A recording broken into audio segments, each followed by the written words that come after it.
겪고 난 뒤에 이제 그 지역에 있는 교회들에게 격려하고 또 위로하고 권면하기 위해서 쓰여진 말씀이 바로 요한 서신이라고 하는 겁니다. 그러니까 사랑 이것만 생각하면 뭔가 아름답고 행복하고 뭐 그런 좋은 분위기 속에 던져지는 말이 사랑 같지만 요한 서신이 쓰여진 배경은 그렇지가 않다라는 겁니다.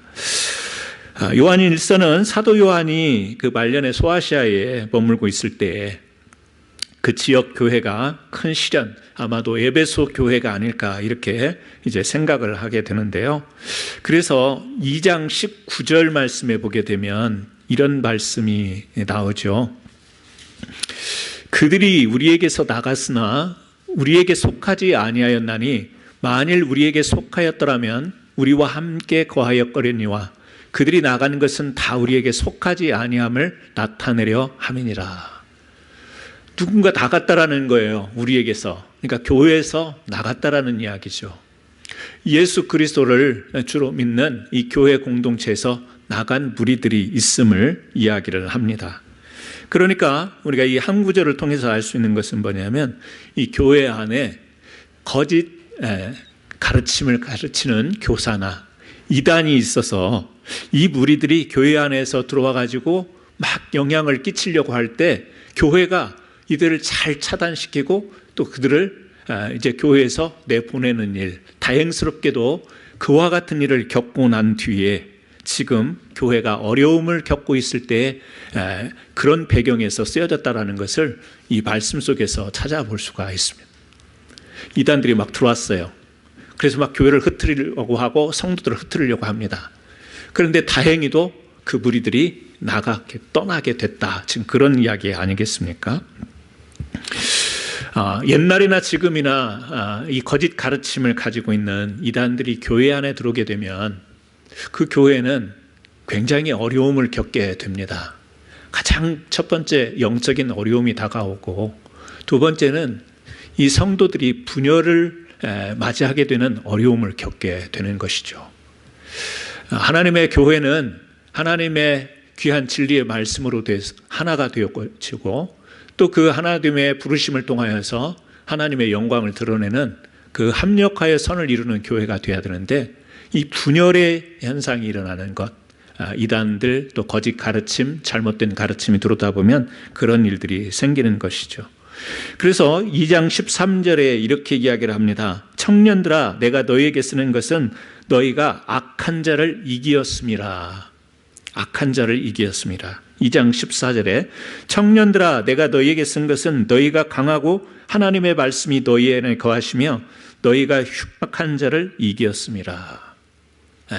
어쨌든 그 교회에 어려움이 있었긴 했지만 그 무리들이 떠남으로 인해서 다행이다, 이겼다 이런 표현을 쓰는 거죠. 요한계시록에 보면 예배소 교회에 대해서 주님께서 하시는 말씀이 있습니다. 요한계시록 2장 2절에서 3절 말씀에 내가 내 행위와 수고와 내 인내를 알고 또 악한 자들을 용납하지 아니하는 것과 자칭 사도라 하되 아닌 자들을 시험하여 그의 거짓된 것을 내가 드러낸 것과. 소아시아의 7교회가 요한계시록에 등장하지 않습니까? 그런데 그 에베소 교회에 칭찬을 하는 내용이 나오는데 그게 뭐냐면 악한 자들을 용납하지 않고 자칭 사도라고 하는 자들, 가짜죠. 가짜 사도들을 시험하여 거짓된 것을 드러낸 것. 이게 참 잘한 것이다. 어떤 교회가? 에베소 교회가. 요한계시록의 말씀도 보게 되고 또 요한 1서의 말씀도 보게 되면서 소아시아의 어떤 교회라고 정확하지는 않지만 에베소 교회를 통해서 우리가 받는 교훈은 뭐냐면 그 큰 교회 안에 그 신령한 교회 안에 이단들이 침투했다라고 하는 것. 그래서 교회가 어려움을 겪었는데 그러나 교회가 그것을 잘 감당하여 그들을 내보내고 교회가 다시 그리스도 중심의 교회로서 나가려고 할 때 이들을 지금 격려하고 또 다시 한번 견고하게 교회를 세워나가야 되기에 이 말씀을 주셨다라고 하는 것이죠. 그러니까 요한 1서의 지금 배경은 전체적인 배경은 그러한 가운데서 쓰여진 겁니다. 진리를 수호하는 것, 이것이 너무 중요한 거예요. 우리의 믿음을 지키는 것 너무 중요한 것이죠. 근데 우리의 믿음을 흐트리고 넘어지게 하는 수도 없는 많은 악한 영의 역사가 있지 않습니까? 근데 교회적으로 보면 이단이 그런 일들을 한다라는 거예요. 그래서 교회를 진리를 지키기 위한 그 수고와 노력, 이것에 대해서 이제 요한은 격려하는 것입니다. 뿐만 아니라 성도들이 자칫 잘못하면 미혹되기가 쉽습니다. 뭐 이야기를 듣다 보면 그럴 것 같기도 하고, 또 이 영적인 것이기 때문에 사단이 침투를 하면 우리가 금방 미혹되어서 그쪽으로 쏠리게 되는데, 성도들의 믿음에 견고하게 설 필요성을 가지고 지금 요한은 이 서신을 보내고 있는 겁니다. 이와 더불어서 교회 성도들에게 이 사랑, 형제 사랑이 필요하다라고 하는 이것을 이제 겪고, 이러한 이단과 또 교회 안에 막 충돌과 갈등이 있을 때는 굉장히 사람들이 싸늘해지기가 쉽죠. 그리고 누가 이단인가, 누가 잘못되었는가 막 색출하고 이런 것에 신경을 쓰다 보면 본래의 교회 안에서 풍요롭고 넘쳐야 될 사랑이 다 사그러들고 냉정하고 차갑고 막 분열이 되고, 이런 분위기 속에서 우리는 하나님께 부름을 받은 자들로서, 하나님 사랑 안에 있는 자들로서 우리 형제와 아름다운 사랑은 계속해서 우리가 지켜나가야 되는 것이다 라고 하는 이 사랑을 강조할 수밖에 없었다라는 것이죠. 그래서 이제 이 교회 안에 들어온 이단, 그러면 이 이단은 어떤 이단이었는가, 대표적으로 역사적을 통해서 하나만 소개를 하자면, 여러분이 잘 알고 있는 영지주의, 그러니까 이때는 초기 영지주의라고 이야기를 할 수 있겠습니다. 왜냐하면 영지주의라고 하는 이단이 논리적으로 체계를 잡은 것은 2세기 이후이기 때문에 지금 이 요한일서가 쓴 이 당시를 초기 영지주의라 이렇게 이야기를 하는 것이죠. 지금 이 2장 18절에 보면 적그리스도라고 이야기를 하고, 4장 1절에서는 거짓 선지자들이라고 이렇게 표현을 해요. 적그리스도, 그러니까 그리스도의 적, 또 거짓 선지자. 그런데 이렇게 말하는 이들은 누구였을까라고 이야기를 할 때 초기 영지주의자, 이렇게 우리가 좀 생각을 해볼 수 있습니다. 이 영지주의자들의 주장은 뭐냐면, 영은 거룩하고 육은 약하다. 우리 영은 거룩하고 육신은 약하고 어렵다라고 하는 것입니다. 다시 말하면 예수님이 이 땅에 육신을 몸을 가지고 오셨잖아요. 성육신. 그런데 영지주의자들은 이 성육신에 대한 이해가 바르지를 못합니다. 어떻게 거룩하신 그리스도의 영이 더러운 육신으로 들어가서 몸을 입고 이 땅에 올 수 있느냐, 그거는 말도 안 된다, 이런 주장인 거예요. 예수님께서 신성을 가지셨지만 인성을 가지고 오셨잖아요. 육신의 몸을 입고 오셨잖아요. 근데 이 영주자들은 영은 거룩한 건데 어떻게 더러운 육신의 몸으로 올 수가 있느냐, 이게 이제 영지주의자들의 핵심적인 주장입니다. 그러니까 예수님이 이 땅에 우리를 대속하기 오신 이 성육신을 부인하게 되는 것이죠. 이 요한일서를 전체적으로 보게 될 때 이단들의 문제점을 세 가지로 좀 정리를 해볼 수 있겠죠. 첫 번째는 이단들의 신학적인 문제입니다. 방금 말씀드린 이 성육신에 관한 문제, 예수 그리스도의 육신 오신 이 성육신을 인정하지 않는 겁니다. 두 번째는 자신들은 특별한 지식을 가졌다고 생각합니다. 도덕적인 영역에서 자기네들은 특별한 그런 어떤 의로움을 드러내는 것입니다. 그래서 자신들 가운데 있는 이 죄성 자체를 부인하는 거예요. 그러니까 자신들의 죄를 인정하지 않는 이런 특성을 갖습니다. 세 번째는 사회적인 영역에서 문제점을 갖습니다. 이단들에게서는 형제를 사랑하는 모습이 아니라 정죄하는 모습이 있었다라는 것이죠. 우리 이 요한일서를 읽다 보면 이 세 가지 문제가 바로 적그리스도, 또 그리고 거짓 선생들, 거짓 가르치는 자들, 이들에게서 볼 수 있는 거예요. 예수님에 대해서 부인하는 것이고, 두 번째는 자기네들은 죄를 이야기를 하지 않습니다. 자신들의 죄는 절대 이야기하지 않습니다. 그러면서 다른 사람들의 죄와 약한 점을 계속해서 집요하게 응격하는 이런 모습이 바로 적그리스도의 모습이라고 하는 것이죠. 자, 오늘 요한일서를 1장을 들어가면서 이렇게 교회 안에 혼란스러운 잘못된 가르침이 들어오는 이때에 이제 요한은 서서히 이 요한일서를 통해서 교회를 다시 견고하게 세우기 위해서 하나씩 말씀을 전합니다. 그 가운데서 오늘 우리가 읽었던 1장 5절부터 10절까지는 빛 가운데서 우리가 행하면서 살아야 된다, 이것을 이야기를 해요. 빛 가운데서 행하며 살아야 된다. 첫째는 하나님이 빛이다. 물론 은유이긴 하지만 하나님이 빛이기 때문에 그 하나님의 빛을 받은 우리들도 빛 가운데서 행해야 된다. 그 말을 조금 다르게 표현하는 것은 뭐냐면 하나님과 우리는 사귐이 있는 관계인데, 사귀다 여러분 아시죠? 사귄다라는 말을 조금 이제 신학적인 용어로 이야기하면 연합하는 관계. 하나님이 내 안에 있고 내가 하나님 안에 있는 것, 하나님과 교제하는 것, 교통하는 것, 다양한 표현이 있습니다. 그것을 사귐으로 표현하는 거죠. 그 하나님과 이 사귐을 우리가 가지려고 한다면 그것은 뭐냐? 우리가 빛 가운데서 행해야 된다라고 하는 거예요. 여러분, 우리가 빛 가운데 행하는 것이 무엇일까? 은유적이기 때문에 조금 설명이 막연할 수는 있습니다. 그런데 이렇게 생각해 볼 수 있죠. 죄라고 하는 문제를 우리가 놓고 생각해 보면 빛 가운데 행하는 것은 죄를 짓지 않는 것이 빛 가운데 사는 것이야 라고 생각할 수 있지만 오늘 우리가 읽었던 말씀의 내용을 보면 그런 말이 아닌 것을 볼 수가 있어요. 물론 우리가 죄를 짓지 말아야 됩니다. 죄를 짓지 말아야 되는데 지금 요한 1서 이 5절부터 하는 이야기는 뭐냐면 우리가 하나님과 연합된 사귐의 삶을 살아가야 되는데, 다시 말하면 빛의 자녀로 우리가 살아가야 되는데 그러기 위해서는 빛을 행하는 자가 되어야 된다라고 할 때 그 행하는 것이 무엇인가를 규정하고 있어요. 그것은 죄를 안 짓는 것이다, 지금 그렇게 이야기를 하는 게 아니고요. 빛을 행한다는 것은 자신을 드러낸다, 이것을 이야기해요. 자신의 무엇을 드러내느냐? 자신의 죄를 드러내는 것이다. 자신의 허물을 드러내는 것이다. 이것이 빛 가운데서 행하는 것이다. 그러니까 잠시 우리가 생각했던 빛 가운데서 행하는 것은 죄를 짓지 않고 하나님의 사명을 들고 우리가 강하고 담대하게 세상에 나가서 정말 하나님의 영광을 드러내는 삶이 빛을 행하는, 우리가 행한다라고 할 때 좀 어울리는 것 같지 않습니까?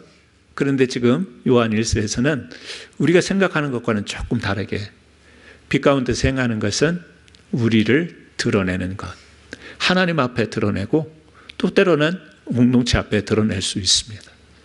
그래서 오늘 여기 이 말씀 가운데도 지금 8절에 보게 되면 그 이야기를 하는 거예요. 만일 우리가 죄가 없다고 말하면 스스로 속이고 또 진리가 우리 속에 있지 아니할 것이요. 9절에 보게 되면 만일 우리가 우리 죄를 자백하면 그는 미쁘시고 의로사 우리 죄를 사하시며 우리를 모든 불의에서 깨끗하게 하실 것이요. 다 죄를 하나님 앞에 다 고백하고 죄를 회개하고 죄를 드러내는 것, 이것을 지금 연거푸서 설명을 하죠. 그런데 앞에서 뭐라고 했다고요? 7절에 그가 빛 가운데 계신 것 같이 우리도 빛 가운데서 행하면 우리가 서로 사귐이 있고, 하나님과 진짜 사귀는 것은 우리가 빛 가운데 행하는 건데 그 아들 예수의 피가 우리를 모든 죄에서 깨끗하게 하실 것이요. 여러분, 우리가 죄를 짓지 않으면 예수님이 우리 죄를 깨끗하게 하실 필요가 없는 거예요. 죄가 없는데 주님의 그 깨끗하게 하심이 무슨 필요가 있어요?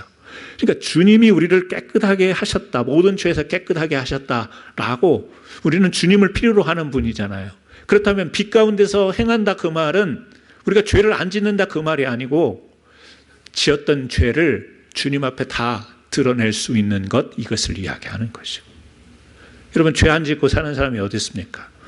교회 나와서 예수 믿었더니 우리가 회개하고 세례를 받으면 우리가 죄사함 받는다고 하니 그렇게 우리가 믿음으로 고백하고 믿음으로 우리가 세례도 받고 날마다 참회의 고백을 하며 살아오지만 그럼에도 불구하고 우리는 죄에서 자유할 수가 없잖아요. 구원적인 복음적인 의미에서 죄에서 자유함을 얻지만 이 우리가 살아가는 삶 가운데서 늘 부딪히는 이 죄의 문제는 우리 스스로가 난 죄 안 짓고 살 거야 라고 해서 앞으로 우리가 2024년부터는 내가 죄를 짓지 않고 살 거야 결단한다고 될 문제가 아닌 거죠. 죄는 우리 곁에 항상 있습니다. 구원 받았음에도 불구하고 죄는 늘 우리의 허물로 옷을 입게 만드는 것입니다.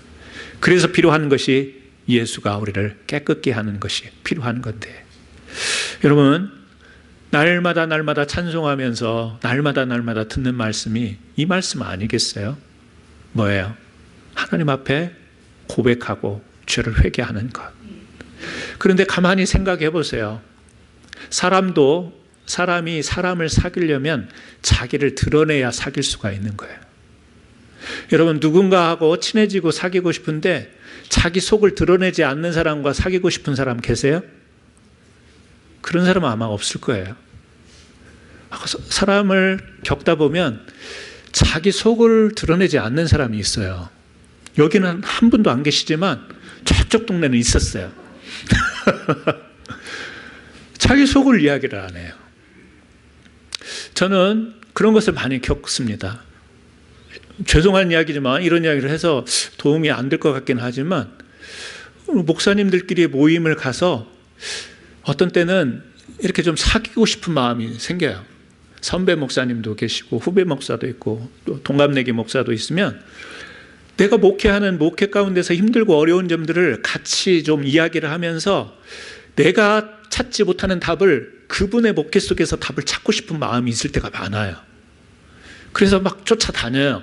또 만나면 인사도 하고 이렇게 하는데 그 중에는 자기 속내, 자기 교회 이야기, 자기 목회를 절대 안 하는 분들이 계십니다. 그러면 사귐이 안 돼요.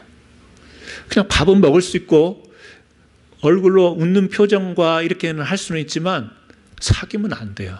왜요? 자기 속을 드러내지 않는데 나만 내 속을 이야기를 할 수가 없잖아요. 속내가 드러날 때 사귐이 가능한 거예요. 아마 여러분이 살아가시면서 지금 누군가 떠오르는 사람들이 있을 거예요. 그 인간을 이야기하는가 보다. 왜요? 나는 다 속을 드러냈는데 그 사람은요 감추어 숨기기 바빠. 막 말은 하기는 하는데 숨기는 게 느껴져. 그 어두운 구석이 있는 것처럼 느껴지는 거예요. 성경은 그걸 이야기하는 거예요. 어둠은 뭐냐? 죄를 가지고도 드러내지 않는 거예요. 그러면서 하나님과 사귀겠다고 하는 거예요. 좋으신 하나님 찬송을 하며 나를 받아 주옵소서 하며 내가 주께로 아무리 그래 봤자 네 속을 드러내지 않는데 내가 어떻게 너와 함께 사귐이 되겠냐. 이게 하나님의 말씀 아니겠어요? 나를 드러낸다라는 것은 첫 번째 부끄러운 게 하나가 있고요. 또 하나는 내 자존심의 문제가 있기도 해요. 그래서 우리 특히 한국에서 유교 문화에 있던 우리는 자기 자신을 드러내는 것이 잘 정서적으로 쉽지 않습니다. 어디 가서 자기를 확 오픈하는 것이 쉽지가 않아요. 꼭 유교적인 문화여서가 아니라 왠지 모르게 좀 우리 한국 사람들의 정서는 그게 있습니다. 뭐죠? 경계하는 것은 아니지만 서서히면 모를까 단번에 자기 속내를 드러내는 것 참 쉽지 않습니다. 저도 어디 가면 제 속내를 확 이렇게 드러내지는 않죠. 한국에 가서 예배를 보려고 어느 교회를 방문을 하면 어디서 오냐고 하면 제 속내를 잘 안 드러내요. 캔사스에서 목회하고 있는 강일경 목사입니다. 이렇게 이야기 안 하고요. 한번 눈치도 살짝 보고 내가 내 신분을 밝혀야 될지 저 목회자입니다, 목사입니다 이렇게 밝혀야 될지 아니면 쑥 둘러보고 그냥 지나다가 예배만 들고 가는 사람처럼 휙 사라지든지 쉽게 드러내지를 못하죠. 우리가 그런 게 있어요. 쉽게 드러내지 못하는 거. 그런데 하나님 앞에서는 우리가 눈치 볼 내용이 없어요. 우리가 가리울 게 없어요. 우리가 숨길 게 없어요. 이미 드러나 있는 거예요. 하나님이 아시지만 우리의 고백을 보시기를 원하시는 거죠. 그래서 우리가 하나님 앞에서 나를 드러내는 것. 여러분, 우리 바리새인의 기도 잘 아시잖아요. 세리의 기도와 대비가 되고 있죠. 바리새인은 율법을 철저히 지켰던 사람이에요. 어떤 기도를 해요? 누가복음 18장에 보면 하나님이여 나는 다른 사람들 곧 토색, 불의, 간음을 하는 자들과 같지 아니하고 죄를 짓는 사람과 같지 않고 이 세리와도 같지 아니함을 감사하나이다. 나는 일해에 2번씩 금식하고 또 소득의 11조를 드리나이다. 이렇게 기도를 해요. 그런데 사람들이 막 도둑놈 하던 세리의 기도는 뭐예요? 감히 하늘을 눈을 뜨고 바라보지도 못하면서 하나님이여 불쌍히 여기옵소서. 나는 죄인이로소이다. 이렇게 기도를 해요. 누가 의인이에요? 바리새인이 의인이에요. 왜? 율법을 준수합니다. 보니까 철저히 지킵니다. 신앙적인 그런 모습을 규칙적으로 잘 지냅니다. 세리는 사람들에게 도둑놈이라고 우리 세금 다 떼어가는 나쁜 놈이라고 그렇게 욕을 먹습니다. 세상 기준으로 보면 분명히 바리새인이 더 의인입니다. 죄를 누가 더 짓는가? 세리라고 볼 수 있습니다. 근데 예수님은 뭐라고 말씀을 하시냐면 세리가 바리새인보다 의롭다 하심을 받고 집에 내려갔느니라. 주님의 말씀은 우리 사람들의 평가와는 달라요. 세리가 바리새인보다 의롭다 하심을 받고 집에 내려갔느니라. 세리가 의로워서 지금 의롭다고 이야기를 하겠어요? 그것을 이야기하려고 하는 게 아니죠. 누가 더 의롭냐 지금 그걸 이야기하려고 하는 게 아니에요. 바리새인은 자기가 잘한 것은 말하고 자기가 잘못한 것은 하나도 드러내지를 않아요. 다 철저히 숨겨놔요. 바리새인이라고 숨어서 집에서 혼자 있을 때 사람들이 안 보는 데서 죄가 없었을까요? 있었겠죠. 그런데 그런 드러내는 모습은 없습니다. 잘한 것만 말하고 있습니다. 세리는요, 사람들에게 손가락질도 받았지만 자기 자신을 그대로 드러내요.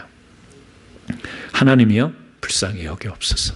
나는 죄인이로소이다. 라고 할 때 드러내는 자, 주님 앞에 철저히 자기 약한 것, 부족한 것, 죄를 드러내는 자를 향해서 의롭다라고 하는 게 아니라 세리나 바리새인이나 다 주님 때문에 의롭다함을 여김을 받을 사람들인 거예요. 의롭다 여김을 받는 거죠. 세리가 의로운 게 아니라 지금 그 말씀을 하시는 거죠. 누가 빛 가운데 살고 누가 어둠 가운데 살겠어요? 특별히 사귐, 교제라고 한다면 드러낼 수 있는 거예요. 친구에게는 내가 자랑할 것도 말하고 내가 힘든 것도 말하고 내가 실수한 것도 말하고 다 말할 수 있어야 친구죠. 만나가지고 맨날 자랑만 하면 친구가 되나요? 잘났다 그러고 고개를 돌려버리는 거지. 너 잘났다 그러고 잘못한 것도 이야기를 하고 때로는 친구한테 책망도 듣고 꾸중도 듣고 너 그렇게 살면 안 돼. 인간아 너 그렇게 살면 안 되는 거야. 친구한테는 그런 말도 듣는 거죠. 그러는 너는 그러면서 싸우기도 하고 다투기도 하지만 다 드러내는 거예요. 여러분 우리가 회개의 의미를 너무 종교적이고 교리적으로 이해를 하지 않았으면 좋겠습니다. 아 죄가 있으니 양심의 찔림이 있으니 하나님 앞에 나왔으니 예배의 자리이니 먼저 내 죄를 자백하고 예배를 드려야지 막 이렇게 너무 예배적인 개념으로 생각할 게 아니라 하나님과 나와의 관계 속에서 회개를 생각했으면 좋겠습니다. 회개, 죄를 내가 뉘우치고 이것을 용서함 받는 그런 교리적인 개념이 아니라 오늘 내가 하나님과 함께 해야 되는데 하나님이 나를 아시고 내가 하나님을 아는데 하나님께 내 모든 사정을 내 모든 연약함을 좀 다 토로하고 사귐. 여러분 하나님이 왜 그렇게 멀게 느껴지실까요? 하나님이 왜 그렇게 종교적으로 느껴질까요? 이 사귐의 문제에 있어서 우리는 그런 접근이 아직까지도 어렵기 때문에 그런 것이 아닌가 이렇게 생각합니다. 하나님은 성경을 통하여 우리에게 사귐이라는 단어를 사용하고 있습니다. 오늘도 여러분과 교제하기를 원하십니다. 여러분과 주고받기를 원하는 겁니다.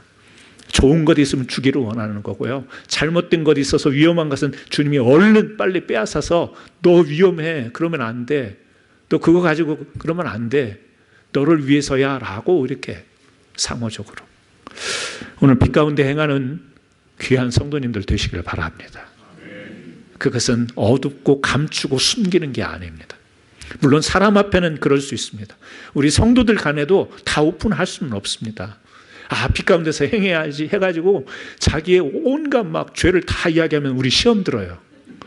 아니, 저 장로님이 어떻게 저런 삶을 살 수 있어요? 오히려 시험 되니까 사람 간에는 지혜를 통하여 적당하게 유익이 되는 교제를 이루기를 바라고요. 사람 사이에도 드러내지 않으면 사귐이 안 됩니다. 성도의 교제도 드러냄이 있어야 돼요.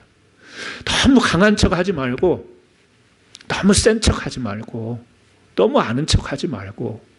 왜요? 우리가 다 하나님 앞에서 그런 존재들이에요. 근데 너무 막 강한 척 하려고 하는 사람은 얼마나 힘들어요. 왜? 약한데 안에서는 깨어져 있는데 사람들 앞에서는 강한 척 하려고 하니까 얼마나 힘드냐고요. 목사님들 강단에 서면 되게 센 척 많이 해요. 막 할렐루야 그러고 막 다 권능 있는 목사처럼 그러는데 얼마나 힘들겠어요. 그렇게 소리 질러 놓고 집에 가서 막 껌껌 앓면서. 저는 이야기를 하잖아요. 저는 아프면 아프다고 이야기를 하고 힘들면 힘들다고 이야기하고 제가 깨어져 있으면 깨어져 있다고 이야기하는 게 제가 뭐예요? 하나님에 의해서 기쁘게 살아가는 방법이에요. 오늘 사절 말씀에도 보게 되면 우리가 이것을 쓰면 우리의 기쁨이 충만하게 하려 합니다. 뭐 즐거운 기쁨이 아니라 마음의 평안과 자유함이잖아요. 근데 왜 그렇게 겉으로 우리가 드러내지 못하고 이렇게 숨고 가려우면서 억지된 기쁨을 신앙 안에서 교회 안에서 찾으려고 합니까? 아니죠. 드러내놓고 여러분 그런 때 있잖아요. 다 털리고 다 신상도 털리고 내 모든 거 털리는데 다 털렸는데 빼앗겼는데 다 사라졌는데 마음이 평안해지는 거 그런 거 있죠. 네. 막 다 놔줘버린 뭐죠? 나는 다 이제 손바닥밖에 없지만 주님이 붙들어 주시고 주님이 채워줄 걸 생각하면 마음이 평안해지는 것. 이 기쁨이 빛 가운데서 행하는 자에게 주어지는 기쁨인 줄 믿으시길 바랍니다. 덧붙여서 한 가지 더 이야기를 하자면 빛 가운데 행하는 것은 정죄하지 않는 것입니다. 빛 가운데 행하는 것, 여러분 나는 말로 나는 죄인입니다 라고 고백한다고 다 빛 가운데 행하는 것은 아니에요. 말로 고백은 얼마든지 할 수 있습니다. 중요한 것은 진정한 고백인가, 이게 중요한 것이죠. 교리적으로 내가 죄인이다라고 이게 받아들인 것이지 진정한 이 고백이 아닐 수 있는데, 특별히 이것은 반증되는 것으로 우리가 알 수가 있는데요. 남을 정죄하지 않는 것, 남을 정죄하는 것을 보게 되면 진짜 자기 자신을 드러냈는지를 알 수 있는 한 가지 방법입니다. 누가복음 15장에 보면 탕자의 비유 잘합니다. 작은 아들이 다 탕진해버리고 돌아왔을 때 형은 아버지께 뭐라고 이야기를 하죠? 내가 여러 해 아버지를 섬겨 명을 어김없이 지켰거늘 내게는 염소 새끼라도 주어 나와 내 벗으로 즐기게 하신 일이 없더니 아버지의 살림을 창녀들과 함께 삼켜버린 이 아들이 돌아오매 이를 위하여 살찐 송아지를 잡으셨나이다. 탕자됐던 둘째 아들이 돌아왔을 때 아버지가 맞이하고 잔치를 여는 것을 보고 형이 너무너무 마음이 상하고 기분이 나빴던 거예요. 그래서 뭐예요? 나는 아버지 명대로 다 살았는데, 아버지 섬기면서 옆에서 다 섬기면서 살았는데 염소 한 마리도 안 잡더니 지금 그런 불평을 이야기를 합니다. 맏아들은 동생을 어떻게 보면 무섭게 정죄하는 것일 수 있습니다. 자신은 죄가 없다라고 하는 전형적인 태도인 것이죠. 여러분 이럴 때 아버지와 진정한 사귐을 가질 수가 없죠. 큰아들은 아버지와 진정한 그 마음의 나눔, 진정한 사귐이 될 수가 없습니다. 빛 가운데 우리가 행하는 것은 숨기고 감추고 누르는 것, 이것을 피해서 더 나아가서는 우리가 우리 자신을 드러냈기 때문에, 무엇을 드러냈나요? 우리의 허물, 죄를 드러냈기 때문에 또 누군가가 가지고 있는 죄와 허물을 향해서 그것을 공격하고 그것을 지적하고 그것을 정죄하는 것은 더더욱 맞는 일이 아니라는 거죠. 다 같이 우리가 드러내야 될 존재로 살아가는 거죠. 하나님 앞에 드러나야 되는 것이지 내가 그 사람을 드러내게 만든다고 해서 그것이 빛 가운데 행하는 게 아니라는 이야기입니다. 너 왜 이렇게 숨어 있어? 너 왜 이렇게 감추고 있어? 너 죄를 지었으면서 내가 대신 네 죄를 드러내게 할게. 이게 빛 가운데 행하는 게 아니라는 거예요. 그 사람은 그 사람 몫이 있는 거예요. 자기가 하나님 앞에서 드러내야 되는 것이죠. 나는 내 것을 드러내는 것으로 충분한 것이죠. 그래서 어떤 면으로 보게 되면 우리가 빛 가운데서 행할 때 죄 가운데서 죄를 숨겨버리고 의로운 모습으로 나는 말씀도 많이 보고 기도도 많이 하고 교회 봉사도 많이 하고 활동도 많이 하고 바리새인처럼 의로운 것을 찾고 드러내고 허물은 드러내지 않으면서 다른 사람이 하지 않음을 지적하고 다른 사람의 어둠을 드러내려고 하는 그런 모습은 빛 가운데 행하는 것이 아니다라고 하는 것. 이게 지금 교회 안에 이단이 들어와서 교회에 어렵게 하고 사람들이 어떻게 보면 갈라지고 그렇잖아요.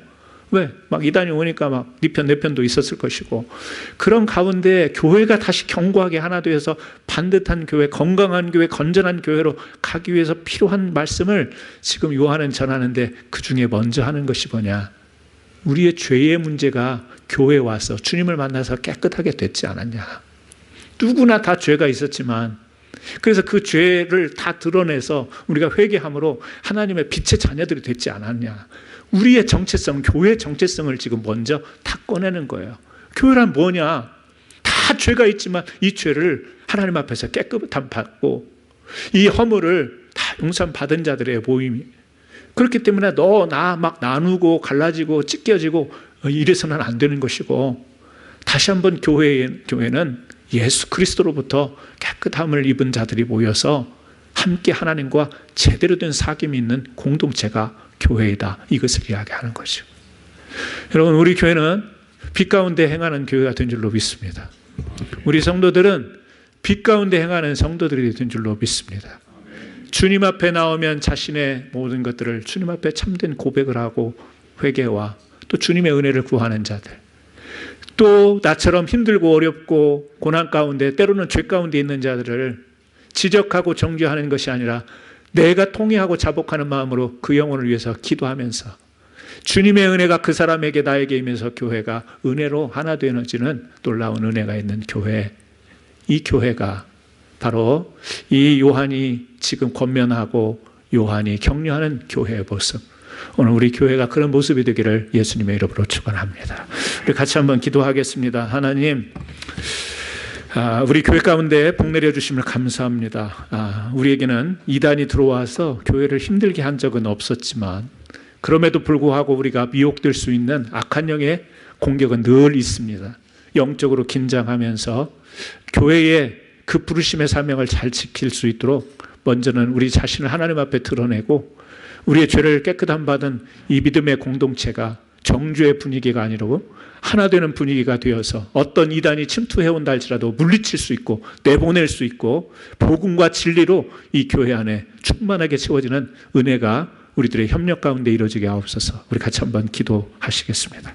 할렐루야. 하나님 감사합니다. 오늘 이렇게 거룩한 주일에 저희들이 요한 1서의 말씀을 보면서 당시에 건강했고 아름다웠던 복음의 교회가 이단들이 들어와서 무너뜨리며 또 갈라놓으려고 했던 이 어려운 상황 가운데서 바로 사도 요한은 이 공동체, 교회 공동체에 다시 한번 예수 그리스도의 그 구속하신 은혜를 나누면서 교회가 견고하고 바른 진리 안에 서기를 간절히 원했습니다. 아버지 하나님, 먼저는 우리가 교회 안에서 예수 그리스도를 통하여 우리의 모든 죄가 깨끗하게 된 한 사람 한 사람들이 모인 교회입니다.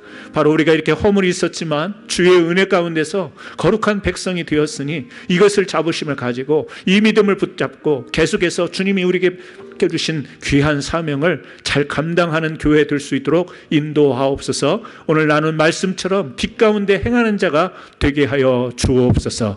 예수님의 거룩하신 이름으로 기도드리옵나이다. 아멘.